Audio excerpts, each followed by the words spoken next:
大家好，我是丽姐，欢迎大家来听相亲故事，感谢大家的订阅。今天要跟大家分享的故事，相信会让你们大吃一惊。我相信很多人对两岸婚恋都充满好奇，今天丽姐就带大家一起来看看这个故事背后的酸甜苦辣。我们的女主角小芳是湖南农村出身的姑娘，今年28岁，长得那叫一个水灵，但她的人生道路可谓是坎坷不平。小芳7岁那年，父母离异，母亲改嫁后，父亲也外出打工，从此杳无音信。小芳和妹妹就这样跟着爷爷奶奶相依为命，生活十分艰难。爷爷奶奶那时候年纪已经大了，种地赚不了几个钱，我们家经常是揭不开锅的状态。小芳回忆道，眼眶微微泛红。12岁那年，眼看着家里经济状况每况愈下，小芳做出了一个艰难的决定，辍学。当时我们村里很多女孩子都是这样的，读不起书就早早出去打工。小芳说，但对于一个12岁的小姑娘来说，能做什么工作呢？凭着姣好的面容和灵活的头脑，小芳开始了她的打工生涯。刚开始是在小县城的服装店当导购，后来随着年龄增长，她先后做过 KTV 公主、酒吧气氛组、擦边主播、按摩女等工作。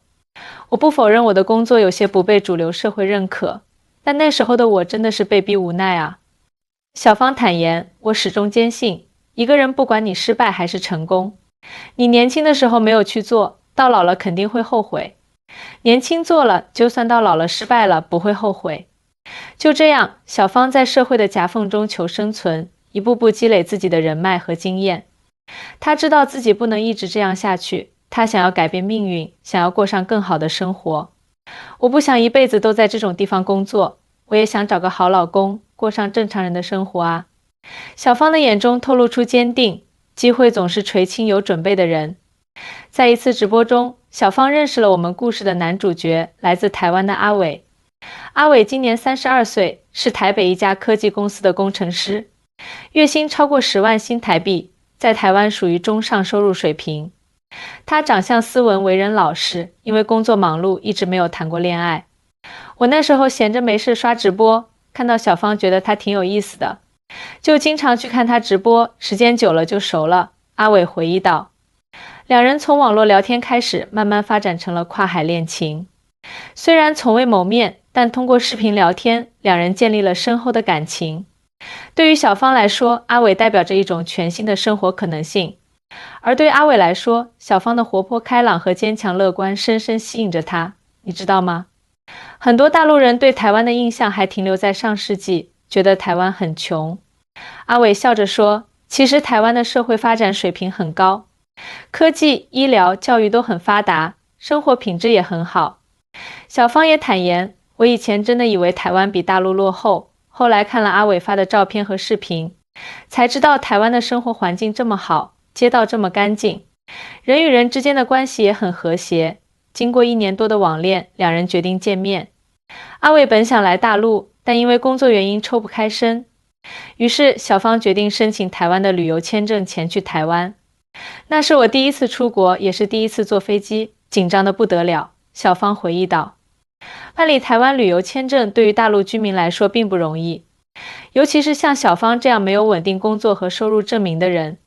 所幸在阿伟的帮助下，小芳最终成功获得了为期15天的台湾旅游签证。2023年3月，小芳踏上了飞往台湾的航班。当她走出桃园机场，看到阿伟那一刻，所有的紧张和不安都烟消云散了。他比视频上看起来还要帅，小芳笑着说，而且特别绅士，帮我拿行李，很照顾我。阿伟则表示，小芳比我想象中还要漂亮，而且特别有礼貌。不像有些人说的大陆女生很拜金很浮夸，两人的面对面相处超出了彼此的预期。阿伟带着小芳游览了台北101、九份、垦丁等地，小芳则被台湾的美食、风景和人文环境深深吸引。台湾人真的很有礼貌，走路都不闯红灯，开车会主动给行人让路，超市里的阿姨都会叫你小姐。小芳感慨道，而且台湾的夜市文化太丰富了，小吃又便宜又好吃。在台湾的日子里，小芳也注意到了两岸在婚恋观念上的一些差异。台湾男生普遍比较尊重女生，会更关注感情的经营。而不是像大陆有些男生那样只看重物质条件。小芳说，而且台湾社会对女性的态度更加平等，不会有那么多对女性的苛刻要求和标签。阿伟则表示，我觉得大陆女生更加务实，知道自己要什么，而台湾女生有时候会比较犹豫不决。当然，这只是我个人的感受，不能一概而论。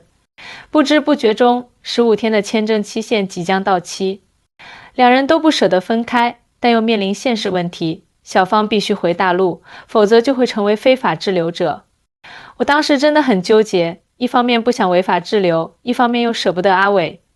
小芳说，就在签证到期前2天，阿伟做出了一个让小芳大吃一惊的决定：我们结婚吧。阿伟认真地对小芳说，这样你就可以申请依亲居留，合法留在台湾了。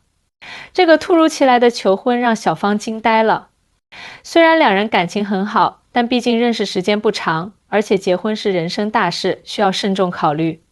我当时脑子里一片空白，不知道该怎么回答。小芳回忆道，我问她，你确定吗？我们才认识1年多，见面才半个月。阿伟的回答坚定而真诚，我确定，我觉得你就是我要找的人。如果你回大陆，我们又不知道什么时候能再见面了，我不想失去你。面对阿伟的真情告白，小芳内心挣扎，一方面她确实爱阿伟，想和他在一起，另一方面她担心自己的过去会成为两人婚后的阴影。你知道我以前做过什么工作吗？你不会嫌弃我吗？小芳忐忑地问。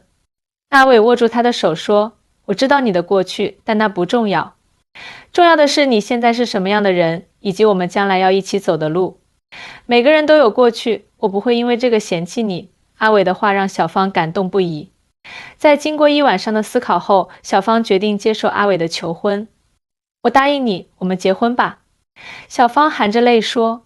然而事情并没有两人想象的那么简单。两岸婚姻涉及到复杂的法律程序和文件审核。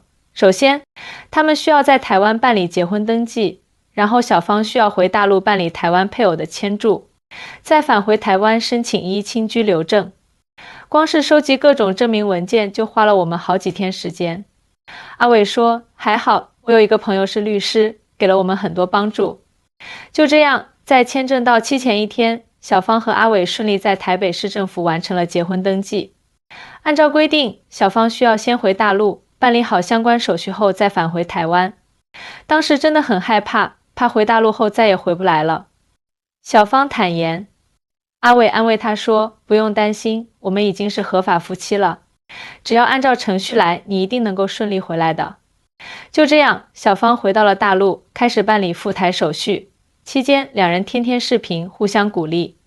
3个月后，小芳终于拿到了台湾配偶签注，可以合法前往台湾并申请依亲居留了。当我再次踏上台湾的土地时，感觉就像做梦一样。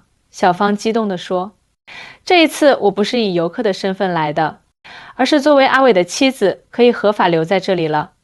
阿伟在机场接到小芳，两人紧紧拥抱，欢迎回家。阿伟在小芳耳边轻声说道，这句欢迎回家让小芳泪如雨下。从小到大，她从未有过真正意义上的家。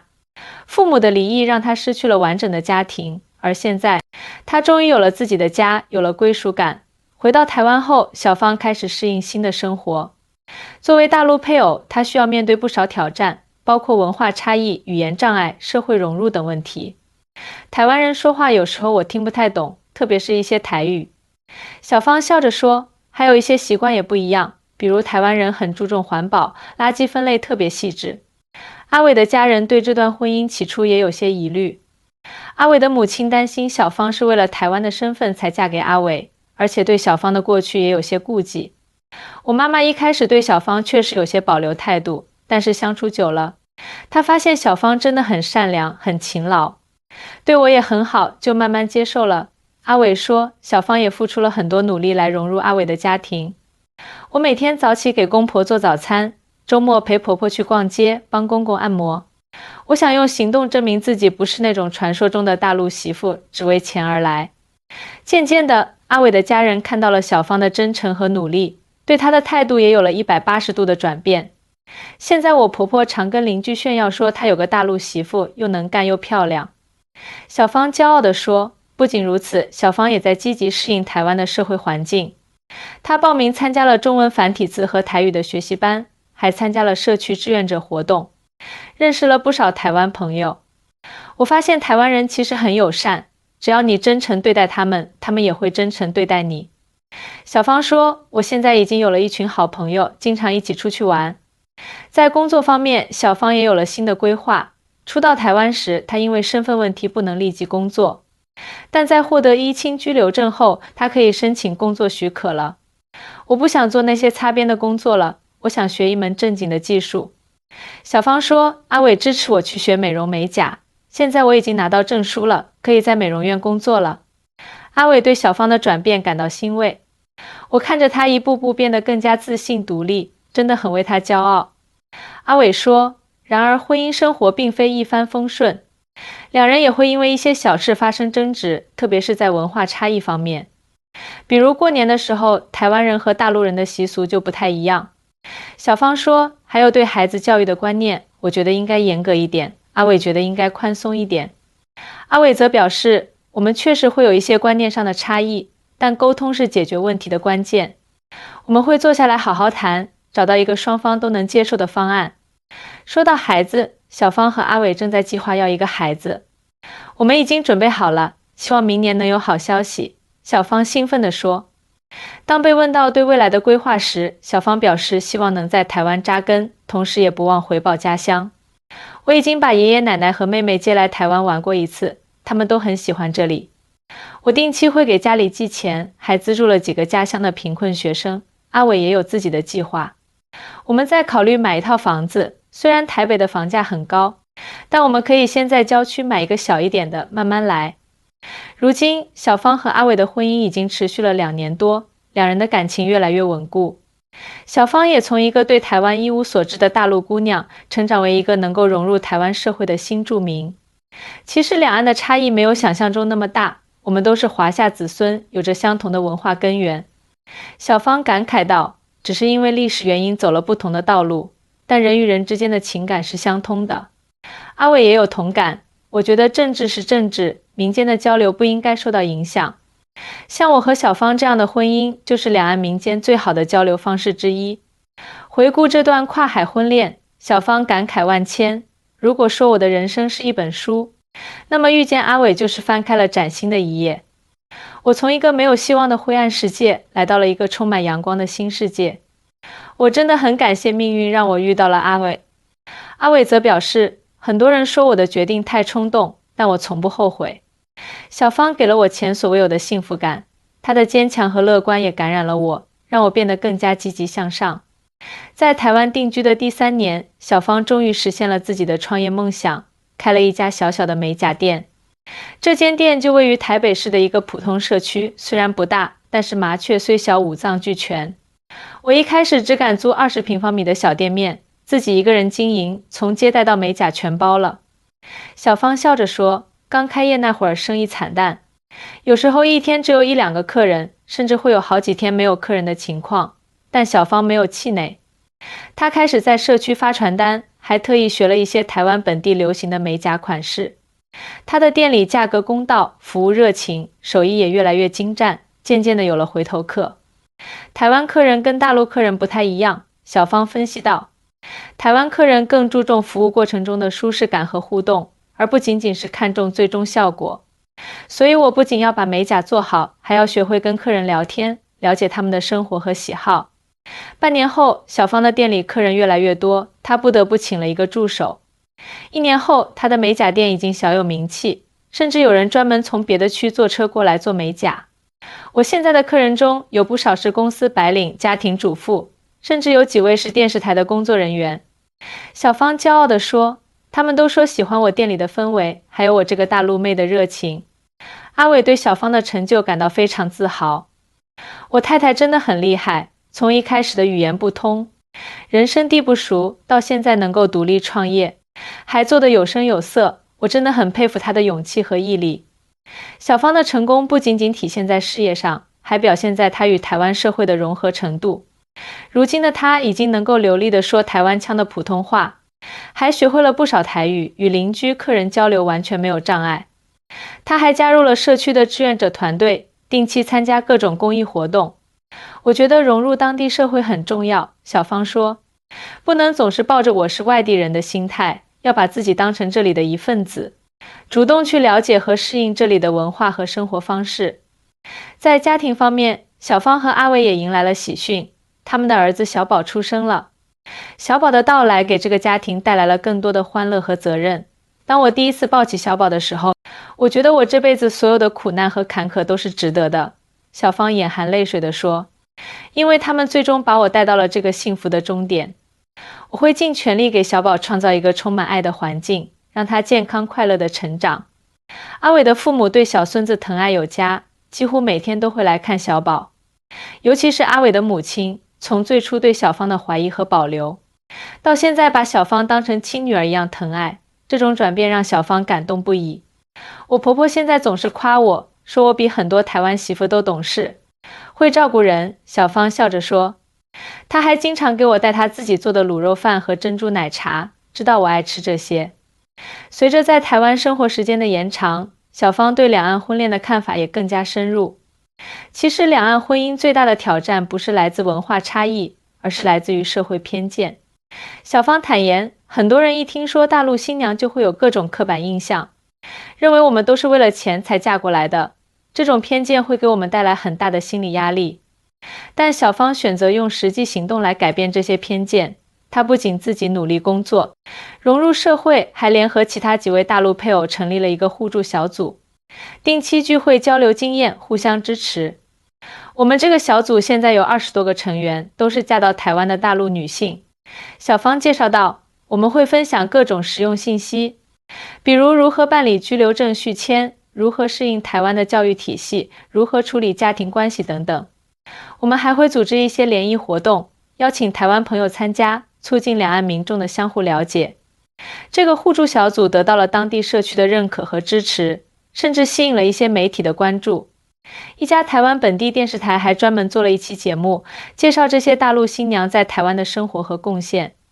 通过这个节目，我们想告诉大家，嫁到台湾的大陆女性并不都是传统印象中的那样，我们中间有很多人是独立、自强、有追求的。小芳在节目中说，我们来台湾不仅是为了寻找更好的生活，也是为了实现自己的人生价值。这期节目播出后反响热烈，很多台湾观众留言表示改变了对大陆配偶的看法，也有不少大陆女性联系小芳，希望加入他们的互助小组。我真的没想到会有这么大的影响力，小芳感慨道，这让我意识到每个人都可以成为两岸文化交流的使者，哪怕只是通过自己的日常生活和言行。小芳和阿伟的故事也影响了他们周围的人。阿伟的一个同事在认识小芳后，也鼓起勇气和自己在网上认识的大陆女友确定了关系，如今也走入了婚姻。我觉得两岸年轻人的交流和联姻是必然趋势，阿伟说，因为我们有共同的文化背景和语言，沟通起来比较容易，也容易产生共鸣。尽管在一些观念和习惯上有差异，但这些差异恰恰能让彼此的生活更加丰富多彩。在事业成功、家庭幸福的基础上，小芳还实现了另一个心愿，帮助家乡的贫困儿童。她定期向湖南老家的一所小学捐款，资助那里的贫困学生完成学业。我小时候就是因为家里太穷而不得不辍学，所以我特别理解那些贫困家庭孩子的处境。小芳说，虽然我现在能力有限，但我希望尽我所能帮助他们继续学习，不要像我一样过早地离开校园。小芳还专门回了一次老家，看望了年迈的爷爷奶奶，也去学校看望了她资助的学生们。当我站在那些孩子面前，看到他们天真的笑脸和渴求知识的眼神，我感到无比欣慰。小芳动情地说，我告诉他们，无论出身如何，只要有梦想并且愿意为之奋斗，就一定能改变自己的命运。回到台湾后，小芳决定扩大自己的公益项目，她计划在美甲店增加一个培训项目，专门为那些想学习一技之长的新移民女性提供免费的美甲技术培训。我希望能帮助更多像我一样的女性实现经济独立，增强自信心。小芳说，这样她们就能更好地融入台湾社会，获得更多的尊重和认可。时光飞逝，转眼间小芳来台湾已经5年了。5年前那个对未来充满忐忑和不安的湖南姑娘，如今已经成长为一个自信、独立、对社会有贡献的女性。她不仅成功地融入了台湾社会，还在两岸婚恋领域做出了自己的贡献。如果时光能够倒流，我还是会做出同样的选择。